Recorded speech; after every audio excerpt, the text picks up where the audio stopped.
یہ دو رشتے ایسے ہیں جن کا بدل کوئی نہیں، ایک باپ ایک ماں۔ جب یہ اٹھ جاتے ہیں تو چھت ننگی ہو جاتی ہے، کیونکہ ماں باپ کی جو دعائیں ہیں وہ وہاں پہنچاتی ہیں کہ جہاں کوئی پہنچ نہیں سکتا ہے۔ میرے نبی نے تمنا کی، کتنے اونچا مقام ہے، اور آپ تمنا کر رہے ہیں کاش میری ماں زندہ ہوتی، کیونکہ ماں کو دیکھا ہے، باپ کو تو دیکھا نہیں۔ اب 2 ماہ کے تھے پیٹ میں، انتقال ہو گیا۔ اور میں حضرت آمنہ کی قبر پر گیا 2000 میں، سن 2000۔ اس وقت میرے آنسو نہیں تھمے، میں نے اوہ یا اللہ، اتنی بڑی ہستی، 6 سال کی عمر، 6 سال کی عمر، اور تنہا ایک ماں ایک نوکرانی ام ایمن، اور کالے پہاڑ، کوئی راستہ۔ مجھے پتا تھا میں نے وہاں جانا ہے۔ میں ایک عرب دوست کی بڑی جیپ لے کر گیا تھا جو پتھروں سے بھی گزر کے آگے جاتا، ویسے تو جا نہیں سکتا۔ ایسے دیکھوں یہاں 6 سال کا بچہ، ماں کی زبان بند ہو گئی، تو حیران پریشان ہے کہ کیا ہوا ہے، میری ماں کو کیا ہوا ہے۔ بلاتے ہیں وہ جواب نہیں دیتے۔ ہارٹ اٹیک، مجھے لگتا ہے ہارٹ اٹیک، کسی نے نہیں لکھا، لیکن میں صاحب حال ہوں نا، مجھے ہارٹ اٹیک ہوا تو اس پر جو میری کیفیت بنی وہی کیفیت ان کی کتاب میں لکھی ہوئی ہے، تو اس سے میں اندازاً کہتا ہوں کہ ہارٹ اٹیک ہوا ہوگا، باقی کوئی کسی نے لکھا نہیں ہے، میرا تجربہ ہے، اس کی وجہ سے کہتا ہوں۔ اس طرف ہو رہے، ایسے ہو رہے، ایسے ہو رہے، آخر زور لگایا جیسے شمع بجھنے سے پہلے بھڑکتی ہے، کل حی میت وکل جدید بال وقد ولدت طہرا، یہ آپ کے آخری الفاظ تھے۔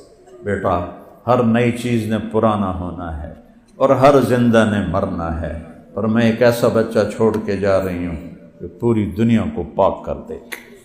اور یہ آخری الفاظ تھے، اور آنکھیں بند ہو، اور آپ ان کے سینے پر گرے، وہ دھاڑے مار رہے ہیں۔ نوکرانیوں سے بھی کبھی تسلی ہوتی۔ میری والدہ فوت ہوئی تو آدم اللہ کے راستے میں تھا، میں بھی اللہ کے راستے میں تھا، حج کی جماعت تھی ہماری وہاں، تو مجھے کوئی ملتا نہیں تھا جس کے میں ساتھ لگ کے اپنا غم نکال سکوں، تو اندر ہی اندر میرا من ایسے کٹ رہا تھا چھری سے۔ اپنے جب کندھا دیتے ہیں، جب سینے سے لگاتے ہیں، جب آنسو پوچھتے ہیں، تسلی ہوتی ہے۔ تو ایک ہی مثال ہے، میں پہلے میرا معمول ہوتا تھا کہ ظہر سے 1 گھنٹہ پہلے میں مسجد نبوی میں جاتا اور مطالعہ کرتا تھا، ظہر کی اذان پر نماز پڑھ کے واپس آتا۔ پھر عصر کے بعد اگر میری تشکیل نہیں ہوتی تھی پھر میں جاتا تھا، 1 گھنٹہ مطالعہ کرتا تھا، پھر آ جاتا۔ میں سارا دن مسجد میں بیٹھا رہتا ہوں۔ جب میری والدہ فوت ہوئی 11 فروری 2001، تو میرے نبی پہ کیا گزری ہوگی، جو کالے پہاڑوں میں 6 سال کی عمر، قبر بھی نہیں کھودی۔ کیسے کھودیں؟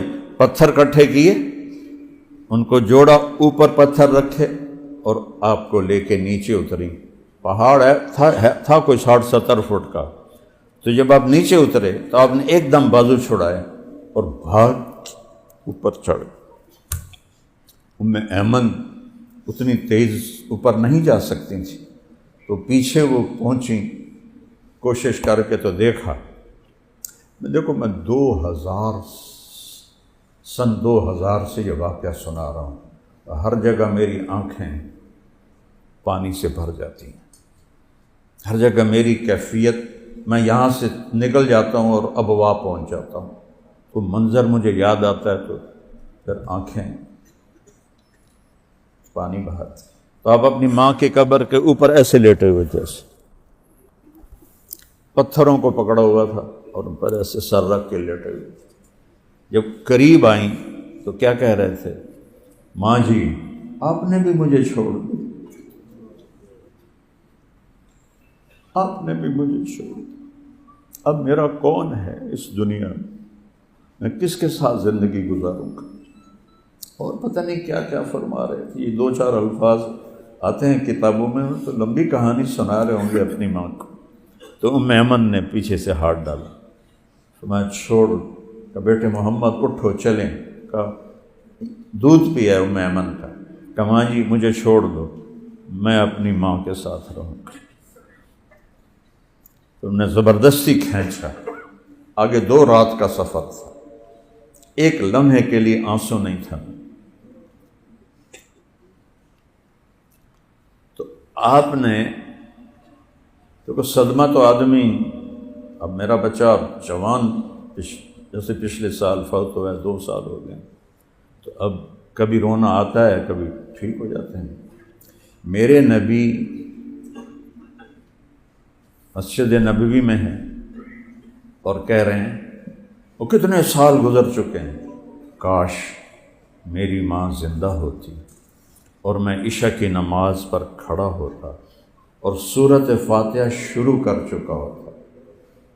عشاء کی نماز میں سورۃ فاتحہ اونچی پڑی جاتی، تو ادھر سے آواز آتی محمد، تو میں نماز توڑ دیتا، میں کہتا لبیک یا امی، میری اماں میں حاضر ہوں۔